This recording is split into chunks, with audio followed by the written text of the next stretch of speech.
تو شاید یورپ میں یہ چیزیں نہیں ہیں. تو یہ میں نے جسٹ ایک چھوٹی سی مثال آپ کو دی ہے. اس کے علاوہ بے شمار مثالیں ہیں تو جن کے بارے میں ہم کہہ سکتے ہیں کہ یہ چیزیں ہمارے معاشرے میں قابل مذمت ہیں. بعض رسم و رواج بے شک غلط بھی ہوں اور وہ معاشرے میں رواج پا جائیں تو ایک مدت کے بعد انہیں اپنانے میں قباحت محسوس نہیں ہوتی.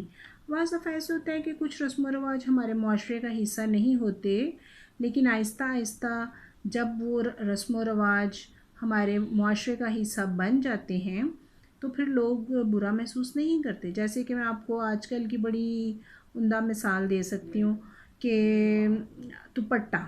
آج کل آپ نے دیکھا ہوگا دوپٹہ ٹی وی پر بھی میں دیکھتی ہوں، نیوز کاسٹرز ہیں یا ٹی وی چینلز چل رہے ہیں، پروگرام آتے ہیں، ڈرامے آتے ہیں. ہماری بچیاں دوپٹہ نہیں لیتی. دوپٹہ جو ہے وہ عزت کا باعث ہے، ٹھیک ہے، اس سے عزت ہوتی ہے نا. تو ہماری بچیاں نہیں لے رہی ہیں، ٹھیک ہے. ٹی وی ڈراموں میں بھی لڑکیاں یہی چیزیں آ رہی ہیں، بچے ان چیزوں کو کاپی کرتے ہیں. آہستہ آہستہ کیا ہو گیا کہ دوپٹہ نہ لینا اب ہمارے معاشرے کا حصہ بن گیا. اور اب لوگوں کو عجیب نہیں لگتا. پہل ایسا ہوتا تھا جب بچیاں دوپٹہ نہیں تھی نہ لیتی، ماں باپ غصہ کرتے تھے، لیکن اب نہیں کرتے. اب شاید وہ بھی اس چیز کو مان گئے ہیں کہ شاید فیشن ہی ہو گیا، شاید ابھی یہی چیزیں عام ہیں، ٹھیک ہے. اس کے باوجود کچھ اخلاقی خوبیاں اور خامیاں ایسی ہیں جن پر بہت سی قوموں اور مختلف معاشروں کا اتفاق ہوتا ہے، اور یہی مذہب کے مقرر کردہ اصول ہیں. قومیں، معاشرے اور مذاہب جن باتوں پر اتفاق کر لیں. تمام مذاہب میں ایک ایسی برتر ہستی کا تصور پایا جاتا ہے جو نہ صرف انسان اور پوری کائنات کی خالق بھی ہے اور اسے چلا بھی رہی ہے. اور وہ برتر ہستی کون سی ہے؟ خدا. پوری کائنات کو چلانے والا، اس کے نظام کو قائم رکھنے والا خدا ہے.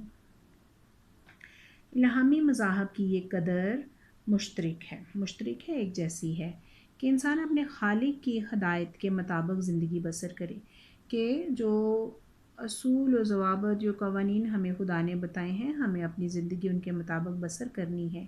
اسی طرح مذہب زندگی گزارنے کا لائحہ عمل دیتا ہے اور اصول و ضوابط بھی، جنہیں کروڑوں انسان آج بھی تسلیم کرتے ہیں اور کروڑوں ان پر عمل بھی کرتے ہیں. بہت سے ممالک ان مذہبی ہدایات کے مطابق قانون سازی بھی کرتے ہیں، ٹھیک ہے. اصول و ضوابط ہمیں مل رہے ہیں، قوانین مل رہے ہیں، ہمیں ان پر عمل کرنا چاہیے تاکہ ہم اپنی زندگیوں کو بہتر کر سکیں. اور جیسے کہ ملک کے قوانین کو ملک میں کچھ قوانین ہوتے ہیں اور ہم لوگوں پر ان کی پابندی لازم ہوتی ہے. جب ہم ان کو نہیں مانتے، جب ہم ان کو توڑتے ہیں تو پھر ہمیں ہمارے اوپر قانون سازی کی جاتی ہے اور ہمیں سزا جو ہے وہ دی جاتی ہے. مذہب کچھ کام کرنے کے احکام دیتا ہے. حکم کی جمع ہے احکام. تو کچھ کاموں پر پابندیاں عائد کرتا ہے. کچھ کام کر سکتے ہیں اور کچھ ہم نہیں کر سکتے، یہ ہمیں مذہب کی طرف سے کہا گیا ہے.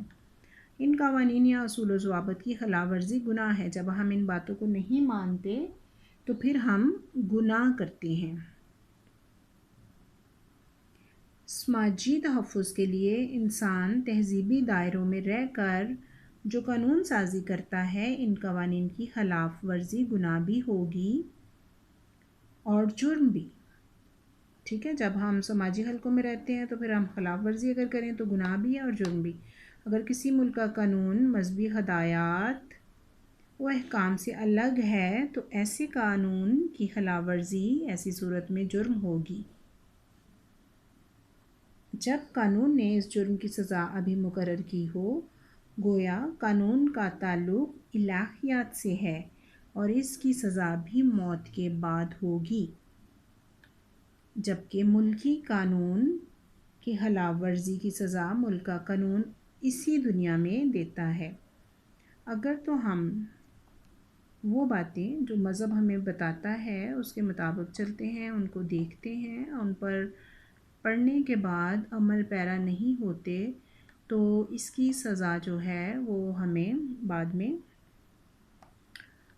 ہمارے مرنے کے بعد ہمیں ملے گی، لیکن ملک میں رہتے ہوئے جو قوانین، جو اصول و ضوابط بنائے جاتے ہیں، اگر ہم ان پر عمل نہیں کرتے تو قانون کو پورا حق حاصل ہوتا ہے کہ وہ قانون سازی کریں، ہمیں سزا دیں، اور چونکہ اگر ہمیں سزا نہیں ملے گی تو پھر ہم وہ جرم یا وہ گناہ جو ہے وہ کرنے کے عادی ہو جائیں گے۔ تو یہ بیٹا لیکچر نمبر 1 تھا، آپ اس کو سنیں کیونکہ اس کے بعد جو ہے آپ نے لانگ اور شارٹ کویسچنز وغیرہ کرنے ہیں۔ Thank you.